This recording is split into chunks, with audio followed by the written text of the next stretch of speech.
जी नमस्कार साथियों, कैसे हो भाई सभी। आई होप आप सभी अच्छे होंगे, स्वस्थ होंगे और आप अपनी तैयारी भी बेहतर तरीके से कर रहे होंगे। दोस्तों, आप सभी का एक बार फिर से हार्दिक स्वागत है आज की इस क्लास में। इस क्लास में साथियों हम डेली डिस्कस करते हैं आपका सामाजिक विज्ञान, जो आपका एसएसटी होता है पेपर 2 के लिए, सीटेट पेपर 2 के लिए। उसके हम यहाँ पर प्रीवियस ईयर क्वेश्चंस और कुछ मोस्ट एक्सपेक्टेड क्वेश्चंस लेकर के आते हैं। डेली विस्तृत व्याख्या के साथ यहाँ पर ये प्रैक्टिस सेट डिस्कस किया जाता है। तो चलिए भाई देर ना करते हुए आज की क्लास को शुरू करते हैं। आज का आपका क्वेश्चन नंबर फर्स्ट, भारत में 1772 में स्थापित की गई दीवानी अदालत के संबंध में ए और बी कथनों पर विचार कीजिए और सही उत्तर का चयन कीजिए। भाई देखिए, भारत में जो 1772 में आपकी दीवानी अदालत स्थापित की गई थी, उनके संबंध में यहाँ पर कथन ए और कथन बी यानी दो कथन दिए गए हैं। उन पर आपको विचार करना है और उसके बाद आपको सही उत्तर का चयन करना है। तो देखिए, कथन ए क्या कह रहा है भाई, यह एक फौजदारी अदालत थी, यानी कि जो अदालत थी वो एक फौजदारी थी। कथन बी, यह यूरोपियन जिलाधीशों की अध्यक्षता में चलता था। अब आपने दो कथन पढ़ लिए, अब आपको सही उत्तर का चयन करना है। ऑप्शन आपके ए गलत है, बी सही है, बी ए और बी दोनों सही हैं, सी ए और बी दोनों गलत हैं, या डी ए सही है या बी गलत है। तो देखिए भाई, यहाँ पर आपका क्या जवाब होगा, यहाँ पर होगा आपका ऑप्शन नंबर ए गलत है लेकिन बी सही है। जो ए है ये बिल्कुल गलत और स्टेटमेंट है। दीवानी अदालतों के संबंध में ए गलत है यहाँ पर, और बी जो स्टेटमेंट है ये बिल्कुल सही है कि भाई जो ये अदालतें थी ये यूरोपियन जिलाधीशों की अध्यक्षता में चलती थी। ठीक है दोस्तों, तो ऑप्शन नंबर ए हमारे यहाँ पर बिल्कुल सही जवाब हो जाएगा। चलिए next question, question number 2, garrison नगर से अभिप्राय है। भाई जो गैरीसन नगर होता है इससे क्या अभिप्राय है, इससे आप क्या समझते हैं। ऑप्शन ए, किलेबंद बसाव जहां सैनिक रहते थे, बी वह स्थान जहां विभिन्न उत्पादन केंद्रों का माल बेचा जाता है, सी एक महत्वपूर्ण व्यापारिक पत्तन नगर, या डी नगर से लगी हुई भूमि जो इसे माल की आपूर्ति करती है। तो देखिए भाई, गैरीसन नगर जो होता है वो होता है आपका किलेबंद बसाव जहां सैनिक रहते थे। भाई जो प्राचीन काल में ये राजा महाराजा होते थे, उनके यहाँ जो किलेबंद बसाव होता था जहां सैनिक रहते थे उसको कहा जाता था गैरीसन नगर। ठीक है दोस्तों, तो ऑप्शन नंबर ए हमारे यहाँ पर बिल्कुल सही है। चलिए नेक्स्ट क्वेश्चन नंबर 3, सामाजिक और राजनीतिक जीवन की पाठ्य पुस्तकों को विकसित करते समय निम्नलिखित उपागमों में से किसे उपयुक्त समझा गया है। देखिए भाई, आपको सामाजिक और राजनीतिक जीवन की जो पाठ्य पुस्तक हैं उसको विकसित करना है। उसको विकसित करते समय जो इनमें से किस उपागम को उपयुक्त समझा है, आपको दो कथन दिए हैं। कथन ए, प्रत्यक्ष उदाहरणों तथा अनुभवों से सीखना, बी तथ्यों और आंकड़ों का स्मरण आधारित सीखना। अब देखिए, ये जो आपके उपागम दिए गए हैं दो ए और बी, इनमें से आपको सही या उपयुक्त उपागम चुनना है। ऑप्शन आपके ए केवल बी, बी ए और बी दोनों, सी ए और बी में से कोई भी नहीं, या डी केवल ए। तो बताइए भाई, इसमें से उपयुक्त उपागम कौन सा होगा। तो देखिए, इसमें उपयुक्त उपागम होगा केवल ए। कौन सा होगा भाई, केवल ए ये उपयुक्त होगा, क्योंकि प्रत्यक्ष उदाहरण तथा अनुभवों से सीखना होता है। ठीक है, लेकिन बी में क्या है भाई, बी में तथ्यों और आंकड़ों का स्मरण। देखिए यहाँ पर स्मरण आ गया ना, रटना, एक तरह से स्मरण मतलब रटना ही होता है। ये रटना आ गया, रटना आधारित सीखना, ये बिल्कुल गलत हो जाएगा स्टेटमेंट। ऑप्शन ए सही है, सॉरी ऑप्शन डी सही है यहाँ पर, कि केवल स्टेटमेंट ए जो है वो उपयुक्त समझा जाएगा आपकी राजनीतिक और सामाजिक जीवन की पाठ्य पुस्तकों को विकसित करते समय। तो ऑप्शन नंबर डी हमारा यहाँ पर बिल्कुल सही है। चलिए नेक्स्ट क्वेश्चन, क्वेश्चन नंबर 4, वन्य जीव संरक्षण के लिए विद्यार्थियों को संवेदनशील बनाने के लिए सर्वोत्तम अभ्यास कौन सा है। भाई जो वन्य जीव संरक्षण होता है उसके लिए विद्यार्थियों को संवेदनशील बनाना है कि वे वन्य जीवों का संरक्षण करना चाहिए। तो संवेदनशील बनाने के लिए आपको सबसे अच्छा उपाय कौन सा होगा या सर्वोत्तम अभ्यास कौन सा होगा। ऑप्शन ए, वन्य जीवन संरक्षण पर नाटक तैयार करना, बी विद्यालय में वन्य जीवन उत्साह को मनाना, सी पशु आधारित उत्पादों को न खरीदने की प्रतिज्ञा लेना, या डी संदर्भित नीतियों और कानूनों के बारे में पठन करना। तो बताइए भाई, यहाँ पर कौन सा अभ्यास उचित होगा या सर्वोत्तम होगा। तो वो होगा आपका, देखिए दोस्तों, ऑप्शन नंबर सी, पशु आधारित उत्पादों को ना खरीदने की प्रतिज्ञा लेना। क्योंकि आपको क्या करना है, वन्य जीव संरक्षण करना है। वन्य जीवों का संरक्षण तभी तो होगा, जैसे पशु आधारित कोई उत्पाद बनते हैं, पशुओं को मार कर उनकी खालों से कुछ उत्पाद बनते हैं, तो उसको आपको क्या करना है कि पशु आधारित जो उत्पाद होते हैं उनको ना खरीदने की प्रतिज्ञा लेना है कि भाई हम पशु आधारित उत्पादों को नहीं खरीदेंगे, जिससे कि वन्य जीव संरक्षण होगा। भाई आप उसकी चीज़ों को, बनी हुई चीज़ों को खरीदेंगे नहीं तो उन लोगों को, जानवरों को लोग मारेंगे नहीं, क्योंकि उसका बाजार में कोई मोल ही नहीं होगा जब कोई खरीदेगा नहीं। तो इसलिए वन्य जीव संरक्षण होगा। तो ऑप्शन नंबर सी हमारे यहाँ पर बिल्कुल सही है। चलिए नेक्स्ट क्वेश्चन नंबर 5, खुली किताब मूल्यांकन का मुख्य उद्देश्य क्या है।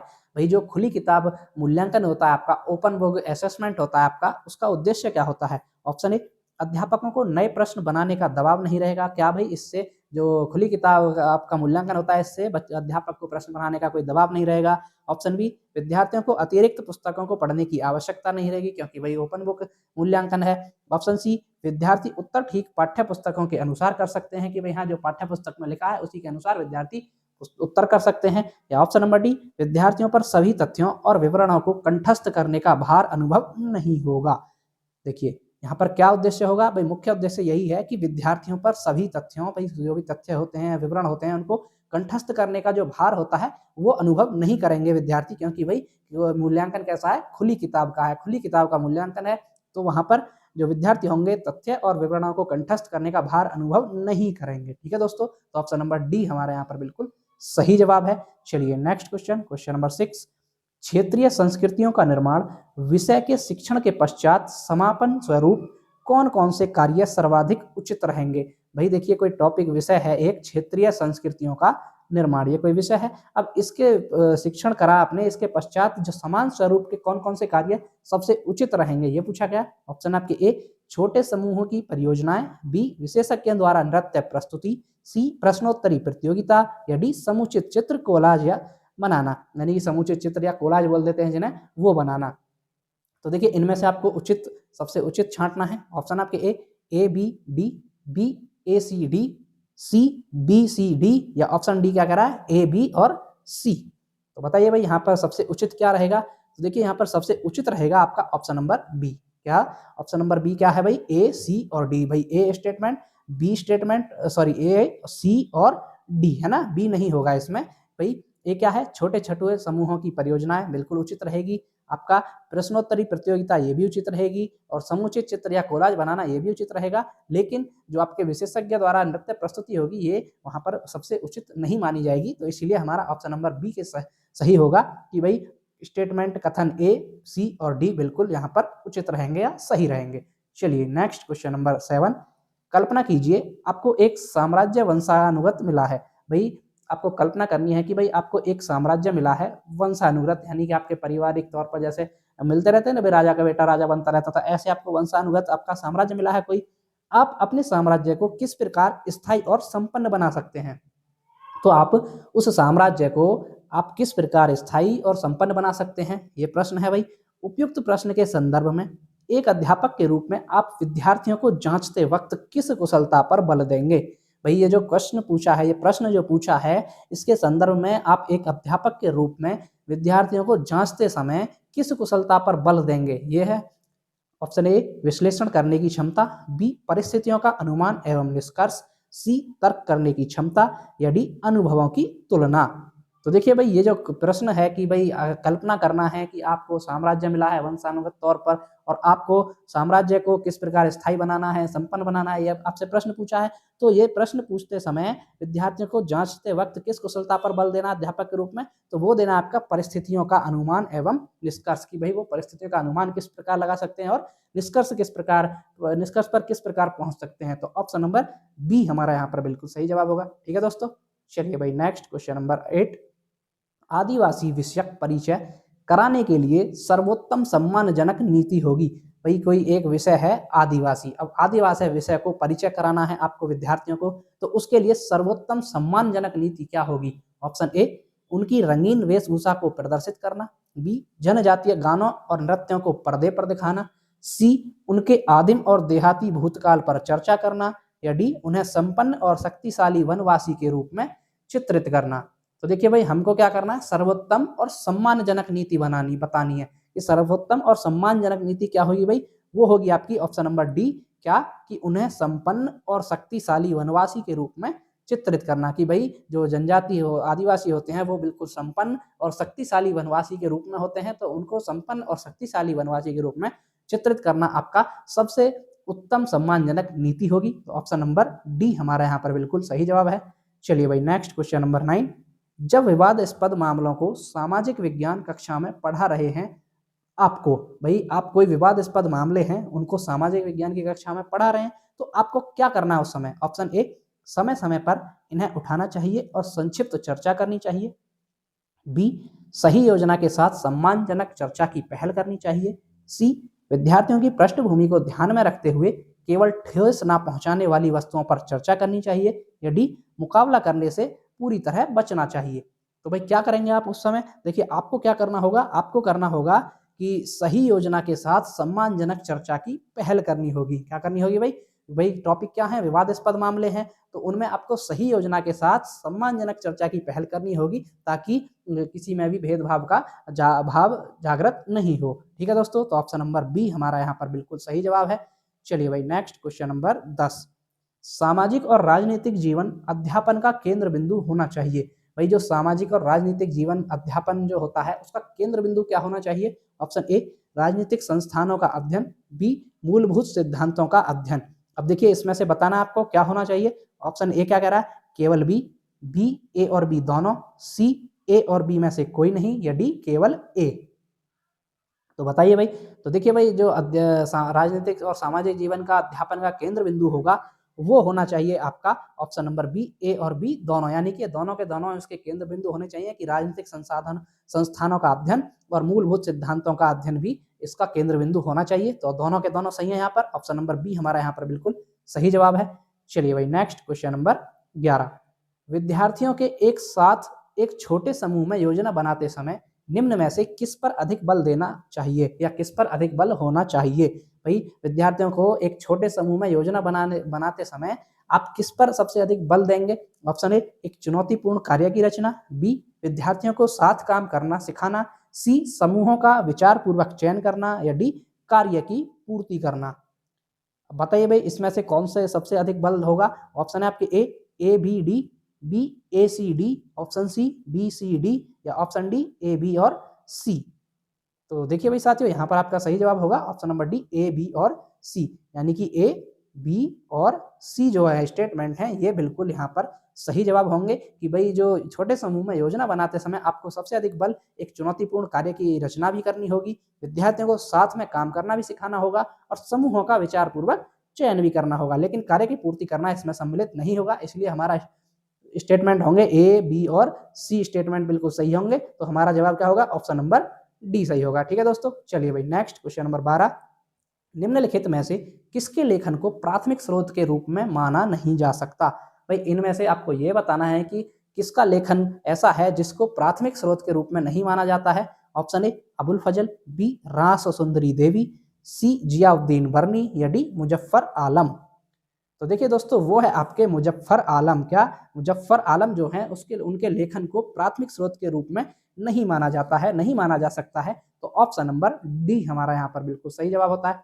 ठीक है भाई, चलिए नेक्स्ट क्वेश्चन, क्वेश्चन नंबर 13, यदि आपको प्राचीन भारतीय इतिहास पढ़ाना प्रारंभ करना है कि भाई आपको क्या बताना है, एंशियंट जो हिस्ट्री होती है, प्राचीन भारतीय इतिहास होता है, उसको पढ़ाना आपको प्रारंभ करना है, तो निम्नलिखित स्रोतों में से किस स्रोत को प्रयुक्त करना गलत होगा? देखिए यहाँ पर गलत पूछा है कि इनमें से आप ऐसा कौन सा स्रोत प्रयुक्त करेंगे जो गलत होगा इनमें से। ऑप्शन ए, लघु चित्रकारी।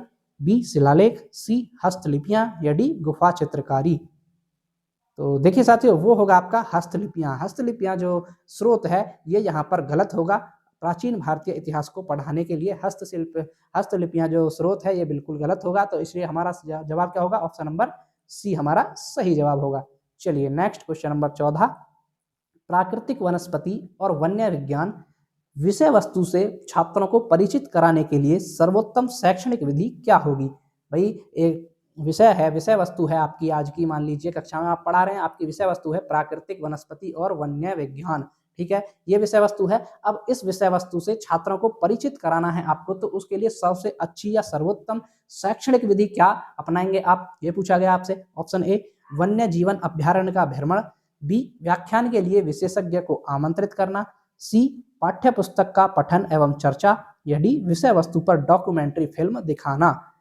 तो बताइए भाई इसमें से सबसे उत्तम शैक्षणिक विधि कौन सी होगी? तो वो होगी साथियों आपकी ऑप्शन नंबर ए, वन्य जीवन अभ्यारण्य का भ्रमण। जो आपके वन्य जीव अभ्यारण्य होते हैं आप उनका एक भ्रमण कराएंगे अपने छात्रों को, जिससे कि जो ये प्राकृतिक वनस्पति और वन्य विज्ञान जो टॉपिक है, जो विषय है, विषय वस्तु है, उससे छात्र अच्छे से परिचित होंगे। तो ऑप्शन नंबर ए हमारा यहाँ पर बिल्कुल सही जवाब है। चलिए नेक्स्ट क्वेश्चन नंबर 15, सामाजिक विज्ञान की पाठ्य पुस्तकों में कार्टून की क्या भूमिका है। भाई जो सामाजिक विज्ञान में कार्टून वगैरह छपे आते हैं तो पाठ्य पुस्तक में जो कार्टून होते हैं उनकी भूमिका क्या होती है। ऑप्शन ए, भरपाई करने के रूप में प्रयुक्त, इससे पाठ्य पुस्तक आकर्षक दिखती है। बी, कक्षा को आनंददायक बनाते हैं क्योंकि विषय नीरस है। सी, मूलभूत मामलों को उठाकर विद्यार्थियों को इनसे जोड़ना। या डी, कोई भूमिका नहीं, कार्टून अपरिपक्व है। तो देखिए भाई जो सामाजिक विज्ञान की पाठ्य पुस्तक होती है उसमें कार्टून की भूमिका क्या होती है। तो कार्टून की भूमिका ये होती है कि ये क्या करती है कि मूलभूत मामलों को उठाकर विद्यार्थियों को इनसे जोड़ने का काम करती है। जो मूलभूत मामले होते हैं उनको उठा करके विद्यार्थियों को उनसे जोड़ने का काम करती है कार्टून। ठीक है, कार्टून की भूमिका यही होती है। ऑप्शन नंबर सी हमारा यहाँ पर बिल्कुल सही जवाब है। ठीक है भाई, चलिए आगे बढ़ेंगे। क्वेश्चन नंबर 16, निम्नलिखित कार्यों में से पटवारी या लेखपाल का उत्तरदायित्व कौन सा है। भाई इनमें से आपको ये बताना है कि जो पटवारी होते हैं आपके लेखपाल होते हैं उनका उत्तरदायित्व कौन सा है इनमें से। ऑप्शन ए, भूमि विकास के लिए रोजगार योजनाओं को लागू करना। बी, शिकायतों की जांच पड़ताल के द्वारा भूमि संबंधी विवादों को रोकना। सी, भूमि मापन और आलेखों को सुरक्षित रखना। या डी, सामूहिक संपत्ति का निर्माण और रखरखाव। बताइए साथियों। तो देखिए भाई जो पटवारी होते हैं आपके उनका उत्तरदायित्व होता है आपका ऑप्शन नंबर सी कि भूमि मापन, एक तो भूमि का मापन करना और उनके जो आलेख होते हैं उनको सुरक्षित रखना। ठीक है दोस्तों, भूमि का मापन और आलेखों को सुरक्षित रखना ये लेखपाल या पटवारी जो आप होता है उसका उत्तरदायित्व होता है। ऑप्शन नंबर सी हमारे यहाँ पर सही है। चलिए भाई आगे बढ़ेंगे। क्वेश्चन नंबर 17, निम्नलिखित कथनों में से कौन सा कथन स्थानीय शहरी प्रशासन के कार्य के संदर्भ में सही है। भाई जो आपके स्थानीय शहरी प्रशासन के कार्य होते हैं उसके संदर्भ में यहाँ पर सही कथन कौन सा है ये बताना आपको। ऑप्शन है आपके ए, वार्ड के पार्षदों द्वारा आयुक्त चुना जाता है और उसे रिपोर्ट करते हैं। बी, शासन के मामलों के हल के लिए वार्ड पार्षदों की समितियां बनती हैं। सी, वार्ड परिषदों का सरपंच मुखिया होता है। या ऑप्शन नंबर डी, नगर निगम का आयुक्त वर्ष का बजट बनाता है और निर्णय लेता है। तो बताइए भाई साथियों। तो देखिए इसका जो आपके स्थानीय शहरी प्रशासन होते हैं उसके कार्य के संदर्भ में यहाँ पर सही कथन जो है वो है आपका ऑप्शन नंबर बी। क्या है भाई कि शासन के मामलों को हल करने के लिए, शासन के मामले आते हैं, शासन के काम होते हैं, कोई अड़चने आती हैं तो उनको हल करने के लिए जो वार्ड परिषद होते हैं उनकी समितियां बनती हैं। क्या बनती हैं भाई? वार्ड परिषदों की समितियां, पार्षद सॉरी वार्ड पार्षदों की समितियां बनती हैं। जो पार्षद होते हैं ना, कि इस वार्ड का पार्षद है, उस वार्ड का पार्षद है, तो उनकी समितियां बनती हैं। ठीक है, ऑप्शन नंबर बी हमारा यहाँ पर बिल्कुल सही जवाब है। चलिए नेक्स्ट क्वेश्चन नंबर 18, कोई व्यक्ति जिला जज के न्यायालय द्वारा दिए गए फैसले से असंतुष्ट हुआ है। भाई मान लीजिए कोई व्यक्ति है जो उसका कोई मुकदमा चल रहा था, कोई केस चल रहा था, तो जिला जज के न्यायालय जो है, जिला न्यायालय का जज है, उसने फैसला दिया तो वो उस फैसले से असंतुष्ट है व्यक्ति। तो अपील प्रणाली के अनुसार वह निम्नलिखित मुख्य न्यायालयों में से किस में अपील कर सकता है। तो भाई अब जिला जज के जो फैसला है उससे तो वो असंतुष्ट हो गया, तो आपका अपील जो करते हैं आप, अपील या प्रणाली के अनुसार वो कौन से न्यायालय में अपील कर सकता है ये पूछा आपसे। ऑप्शन है आपके ए, उच्चतम न्यायालय, बी, उच्च न्यायालय, सी, जांच न्यायालय, या डी, सत्र न्यायालय। तो देखिए भाई वो कर सकता है आपका उच्च न्यायालय, यानी हाई कोर्ट जो बोलते हैं, आप क्या बोलते हैं, हाई कोर्ट। उच्च न्यायालय में वो अपील कर सकता है। ठीक है दोस्तों, हाई कोर्ट में। ऑप्शन नंबर बी हमारा यहाँ पर बिल्कुल सही जवाब है। चलिए भाई नेक्स्ट क्वेश्चन नंबर 19, किसी ऐतिहासिक वर्णन का चुनाव करते समय निम्नलिखित में से किस उद्देश्य पर विचार किया जाना चाहिए।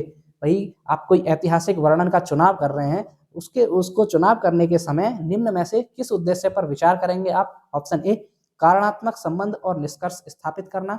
बी, मूल्य परक निर्णय देना। सी, लोकप्रिय घटनाओं को उजागर करना। या डी, प्रसिद्ध व्यक्तियों का मूल्यवर्धन करना। तो देखिए भाई ऐतिहासिक वर्णन का चुनाव करते समय आपको सबसे उद्देश्य जो होगा उस पर विचार करना होगा। ऑप्शन नंबर ए, क्या, कारणात्मक संबंध और निष्कर्ष स्थापित करना। कभी इसके कारणात्मक संबंध क्या होंगे, इसके निष्कर्ष क्या होंगे, उनको स्थापित करना। ऑप्शन नंबर ए हमारा यहाँ पर बिल्कुल सही जवाब है। ठीक है साथियों, चलिए भाई आगे बढ़ेंगे। क्वेश्चन नंबर 20, गुलामगिरी नामक पुस्तक इनमें से किसने लिखी है। भाई देखिए बहुत फेमस पुस्तक है गुलामगिरी, है ना, इसको किसने लिखा है ये पूछा आपसे। Option A, EV Ramaswamy Periyar, B, doctor BR Ambedkar, C, Mahatma Jyotiba Phule, या डी, श्री नारायण गुरु। तो देखिए भी साथियों जो गुलामगिरी पुस्तक है इसको लिखा है आपका महात्मा ज्योतिबा फूले ने। किसने लिखा है दोस्तों? महात्मा ज्योतिबा फूले जो थे आपके, उन्होंने गुलामगिरी नामक पुस्तक को लिखा है। ठीक है, ऑप्शन नंबर सी हमारे यहाँ पर बिल्कुल सही हो गया है। चलिए भाई, तो ये थी हमारी आज की क्लास। आपको क्लास कैसी लगी कमेंट करके जरूर बताइएगा साथियों।